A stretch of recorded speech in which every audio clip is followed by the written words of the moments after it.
नाज़रीन, अवामी न्यूज़ में खबरन जो सिलसिलो जारी है। इन वक्त असीं तव्हांखे भरयारोड में खबर ॾींदा हलूं त भरयारोड पुलिस नौजवान के औरताणि आवाज ते ھरکجي अغवा थियण खां बचाए वरितो है। भरयारोड पठान कॉलोनी जो रवासी नौजवान रोज़ी खान पठान औरत सां फोन ते ॻाल्हाईंदो हो, जंहिं मिलण लाइ पनो आकिल घुरायो। SHO गुलाम मोहम्मद ग़ौरचाणी चयो आहे त इतला मिलण बाद पुलिस फौरी तौर नौजवान जे घर पहुची पनो आकिल वञण खां रोके अगवा थियण खां बचाए वरितो है। SSP नौशरो फेरोज अल्ताफ लिगारी कॉल ट्रेस ज़रिए नौजवान जी अगवा थियण जो ॿुधायो, जंहिं बाद असां फौरी तौर ते नौजवान जी ॻोल्हा करे संदसि घर पहुची नौजवान जे वारसनि खे फोन ते ॻाल्हाइण बाबति आगाही ॾिनी है। असां SSP नौशरो फेरोज ऐं SHO ڀرياروڊ जा शुक्रगुज़ार आहियूं, जिन वक़्त ते पहुची आगाही ॾिनी असांजो नौजवान अगवा थियण खां बची वियो आहे।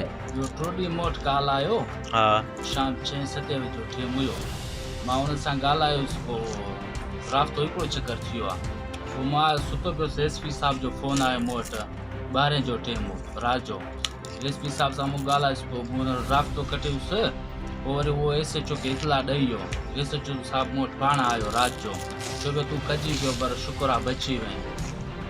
पोइ माना असां इहो ख़्यालु कयो अॻिते जे लाइ। अच्छा, घणा ॾींहं थिया तव्हांजी ॻाल्हि ॿोल हले पई हुन सां? 3 ॾींहं जी। ऐं हुन जो आवाज़ कीअं हो? लेडीज़ हो मर्दान हो? न, लेडीज़ हुयो। मज़ीद खबरों और तफसीलात के लिए विजिट करें हमारी वेबसाइट www.awamiNewsHD.com।